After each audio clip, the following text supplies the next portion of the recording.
Good morning, students. Today I am going to continue my lecture for plus one arts political science, and the name of the chapter is rights.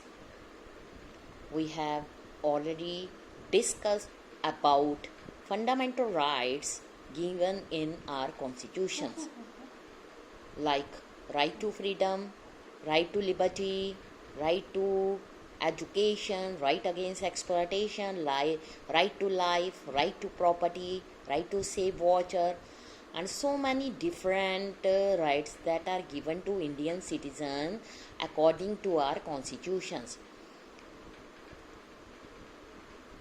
The right which is necessary for the overall development of human being.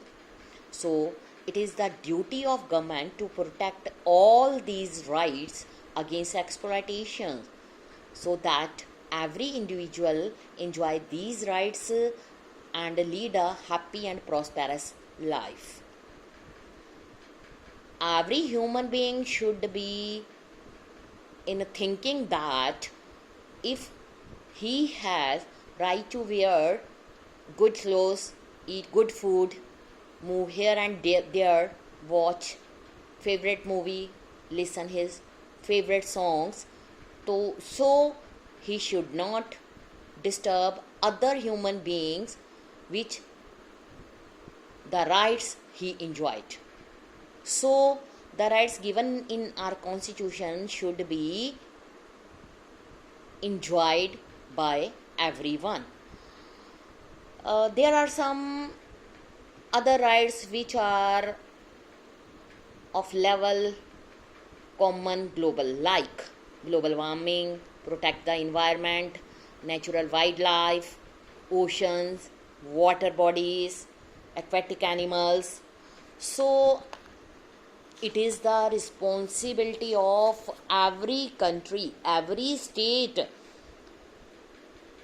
to prevent cutting down of trees, hunting or poaching of animals, reduce the environment pollution, must do sustainable development. It is the duty of every country government to do these things for the welfare of the global world. If some problem, अगर कोई भी problem पूरे world में आती है तो उससे सभी को कुछ ना कुछ इफेक्ट उसका पड़ता है. फॉर एग्जाम्पल, जैसे कोविड-19 corona virus, it spread throughout the world. So many deaths are recovered करी गई हैं. So many patients that are in hospital. So it is the responsibility of every government of every country to reduce this type of diseases from his country, protect his people from death. इसके लिए कुछ responsibility होती हैं, जैसे कि citizen must be vigilant about limitations which may be placed on their rights. ठीक है, उनको उन लिमिटेशंस के बारे में सोचना चाहिए जो उनके राइट्स पर लगाई गई हैं. Currently deleted topic concerns the increased restrictions which many government are imposing on the civil liberties of citizens on the ground of national security. इसका मतलब है protecting national security may be defended as necessary for safeguarding the rights and well-being of citizens. National security, अपने देश की security, ये भी बहुत ज़्यादा ज़रूरी है. इसके लिए जो गवर्नमेंट है वो सिविल लिबर्टीज़ इम्पोज करती है every citizen of the country. But at what point could the restrictions imposed as necessary for security? कौन सी ऐसी कंडीशंस हैं जहाँ पर हमें ये नेसेसरी फॉर सिक्योरिटी के लिए रिस्ट्रिक्शंस को इम्पोज करना पड़ेगा? कई बार तो ऐसा होता है कि जो ह्यूमन बीइंग्स हैं उनको ये थ्रेट हो जाता है कि उनके राइट्स को कोई ना कोई हार्म हो जाएगा. Should a country facing the threat of terrorist bombings to be allowed to curtail the liberty of citizens? Should it be followed to arrest people on mere suspicious? Should it be allowed to intercept their mail or tap their phones? Should it be allowed to use torture to extract confessions? ये जो questions हैं हर किसी के मन में arise होते हैं. इन situation में जो क्वेश्चंस पूछे गए हैं, whether जो पर्सन कंसर्न्ड है poses an imminent threat to society. Even arrested person should be allowed legal counsel and the opportunity to present their case before a magistrate or court of law. किसी को ऊपर दिए गए जो मैंने अभी क्वेश्चंस बताए हैं उन क्वेश्चंस के अकॉर्डिंग अगर किसी भी पर्सन को अरेस्ट किया जाता है तो उस पर्सन को भी ये पूरा राइट है कि वो अपने केस के लिए कोर्ट में जाकर अपनी फाइल लगा सकता है, किसी मैजिस्ट्रेट को दिखा सकता है. We need to be extremely cautious about giving government powers which could be used to curtail the civil liberties of individual, for such powers can be misused. कई बार ऐसा होता है पुलिस पर प्रेशर डाल दिया जाता है कि हाँ भाई उस आदमी को पकड़ना ही है जो कि कंट्री के लिए गलत काम कर रहा है या जो भी. अगर पुलिस के हाथ में ये चीज़ नहीं होती, वो पकड़ नहीं पाती, तो इनोसेंट पीपल को पकड़ लिया जाता है और ज़बरदस्ती उनसे ये कहा जाता है कि वो अपने क्राइम को एक्सेप्ट करें.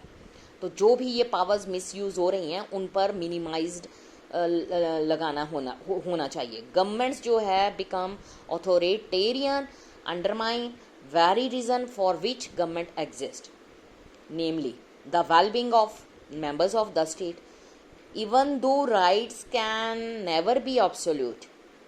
So we need to be vigilant in protecting our rights and those of other, for they form the basis of a democratic society. India is a democratic country. तो यहाँ पर जो ह्यूमन राइट्स दिए गए हैं वो हमारे कॉन्स्टिट्यूशन में मेंशन हैं. अगर हमारे किसी भी राइट को एक्सप्लॉयटेशन करी जा रही है तो ये कॉन्स्टिट्यूशन में प्रोसीजर प्रोवाइड किया गया है कि उस राइट में थोड़ा बहुत चेंज किया जा सके, जिसको हम अमेंडमेंट का नाम देते हैं. 10 दिसंबर 1948 general assembly of United nation ने एक अडॉप्ट किया, प्रोक्लेम्ड किया universal declaration of human right. Following this historic act, and assembly called upon all the member countries to publicize the next text of the declaration and to cause it to be disseminated, displayed, read, expounded principally in schools, other educational institutions without distinctions based on the political status of the countries और territories. Universal declaration of human rights के according अगर किसी भी country में दूसरी country के person को arrest किया जाता है विदाउट एनी लीगल कॉजेज, तो ह्यूमन डिक्लेरेशन जो universal declaration of human rights है उसमें जाकर केस फाइल करके उस पर्सन को सारी सिचुएशन को देखकर उस पर्सन के लिए केस लड़ा जाता है. Preamble. Recognition of inherent dignity of equal and inalienable labor rights all the member of human family. Foundation of freedom, justice, peace in the world. Disregard and contempt for human rights have resulted in barbarous acts which have outraged the conscience of mankind and advent of a world in which human beings shall enjoy freedom of speech, belief, freedom from fear, want has been proclaimed as the highest aspiration of common people. It is essential, if man is not to be compelled to have resource as a last resort, to rebellion against tyranny, oppression. Human rights should be protected by the rule of law. It is essential to promote the development of friendly relation between nations. एक country का दूसरी country के साथ जो people हैं United nation के have in the charter reaffirmed their faith in fundamental human rights, in the dignity and worth of human person, in the equal rights of man, woman, have determined to promote social progress, better standard of living for larger freedom. Member state ने ये भी pledge ली कि वो achieve करेंगे in cooperation with the United Nation promotion of universal respect for the observance of human rights fundamental freedoms. Common understanding जो थी these rights and freedom is of the greatest importance for the full realisation of this pledge. ये था human declaration में किया गया.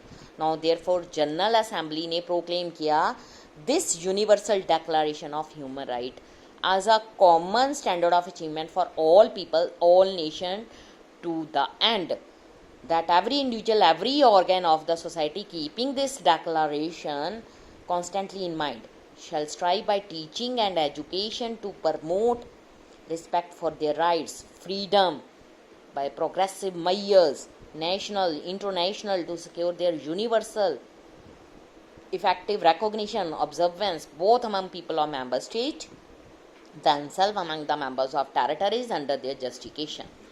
इसमें ये बताया गया है कि जो प्रेम्बल है उसमें ये बताया गया है कि जो ह्यूमन राइट्स दिए हैं according to universal declaration of human rights, जो मेंबर्स प्लेज लेते हैं प्रोटेक्ट करने के लिए राइट्स को ह्यूमन सिटीजन्स की, उसके अलावा ये रिस्पॉन्सिबिलिटी बनती है every person of every country कि वो भी इस प्लेज को लें कि हमारे जो फंडामेंटल राइट्स हैं उसकी रिस्पेक्ट की जाए. तो ये एजुकेशन जो है वो डिफरेंट एजुकेशनल इंस्टीट्यूशन में देनी चाहिए ताकि बच्चे स्टार्टिंग से ये देखें कि जो हमारे फंडामेंटल राइट्स हैं जो कॉन्स्टिट्यूशन में दिए गए हैं एक कंट्री में भी इसकी रिस्पेक्ट होनी चाहिए और दूसरी कंट्री में भी. ये चैप्टर था हमारा राइट्स का, ये फिनिश हो गया. अब हम अगला चैप्टर डिस्कस